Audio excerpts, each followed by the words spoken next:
लिए जोरदार अभिनंदन करो जो हमारे अपने देश ने उन्नति की। उन्होंने कहा मेट्रो ट्रेन आप लाओगे तो उसकी स्पीड अधिकतम 80 है और एक्चुअल में वो मैदान में चलती तो बहुत तेज भी चलेगी तो 60-50 से आगे नहीं जाती और बार बार रुकती तो स्पीड उसकी एवरेज 25-30 चलेगी, लेकिन कास्ट उसकी बता नहीं सकता। और हमने कहा इंदौर उज्जैन में डालना तो उन्होंने कहा कुछ मत करो, आप तो वंदे भारत मेट्रो हम दे देंगे आपको, तो आपकी जो ब्रॉडगेज दिल्ली डली है उसी पे वो उसी प्रकार के डब्बे इंजन के साथ में इसकी स्पीड 160 की रहेगी और पैसा एक नहीं लगेगा, केवल इंजन और डब्बे रखना आपको। ये जो समझ के साथ अंतर आया है, मैं ये इसलिए बता रहा हूं कि 10,000 करोड़ की हमारी पटरी डलने वाली थी इंदौर से उज्जैन में 40 किलोमीटर की, 10,000 करोड़ की, और हमारे लिए पूरी वंदे भारत मेट्रो सब मिलाएं तो 800 करोड़ की होगी, ट्रेन का भी खर्चा आ गया उसमें।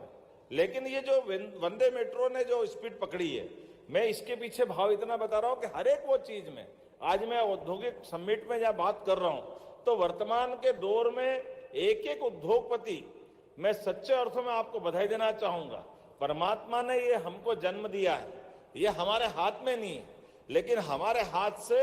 अगर दो लोगों का भला हो जाए तो अपना जीवन धन्य होता है। लेकिन उद्योगपति तो कई कई परिवार का भला करते, मैं आपको बधाई देता हूं, आपका अभिनंदन करता हूं। सच्चे अर्थों में दो रोटी खाने के लिए तो परमात्मा ने सबको अपना पेट दिया है, लेकिन अपने लिए जिए तो क्या जिए जमाने के लिए तो आनंद है। आज के इस दौर में इसी बात की आवश्यकता है। हमारे लिए वेद वाक्य है, सर्वे भवन्तु सुखिनः सर्वे सन्तु निरामया। ये केवल बोलने के लिए नहीं, सब सुखी कैसे हो सकते हैं, सबका भला कैसे हो सकता है, जब हम अपनी अपनी भूमिका सच्चे अर्थों में निभाते जाएं, हम अपने अपने काम को सच्चे अर्थों में करते जाएं। मैं इस मामले में युद्ध का समय हो तो योद्धा की पहचान युद्ध में होती है, जब वो हथियार से, अपनी वीरता से, अपनी गंभीरता से, धीरता से अपने प्राणों की बाजी लगा करके उस मौके पे विजय दिलाता है। लेकिन वो योद्धा जो विजय दिलाता है उससे कम भूमिका हमारे ये तमाम नव उद्योगपति और उद्योगपतियों की नहीं है। ये भी तमाम प्रकार के झंझटों के बीच में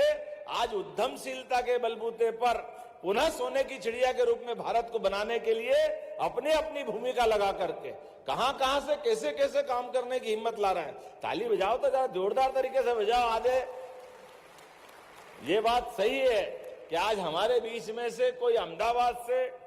यहां कोल भंडार है और आपने कहा कि अपना अगर विद्युत के क्षेत्र में आना चाहते हैं तो उसमें कितना अच्छी बात कि हमारा भविष्य बिना बिजली के कुछ संभव नहीं है और बिजली का महत्व कितने प्रकार से।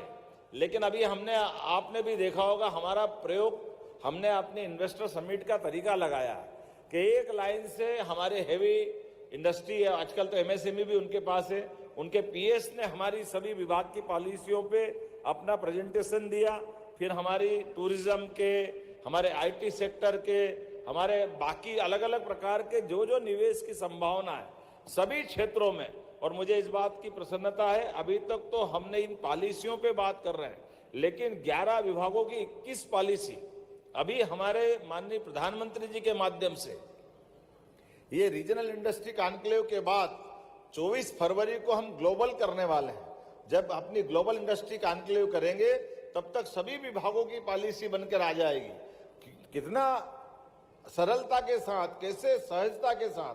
जितना सुगम तरीके से व्यापार व्यवसाय बढ़ सकता है उसको बढ़ाने के लिए सरकार कटिबद्ध है। इसलिए हर महीने इंडस्ट्री कॉन्क्लेव करते हुए आपके सामने लोकार्पण भूमि पूजन भी कर रहे हैं, क्योंकि ये किसी के खुश होने के लिए नहीं, ये अपनी संतुष्टि के लिए और प्रदेश को आगे बढ़ाने के लिए हमने संकल्प किया है। इसलिए आज का भी आंकड़ा नहीं बता रहा हूं, लेकिन अभी तक जो 6 इंडस्ट्री कॉन्क्लेव रीजनल हुई है, जिसके भरोसे से लगभग 4 लाख करोड़ का निवेश हमको अभी तक मिल चुका है। ये मध्य प्रदेश की अभी तक की ताकत।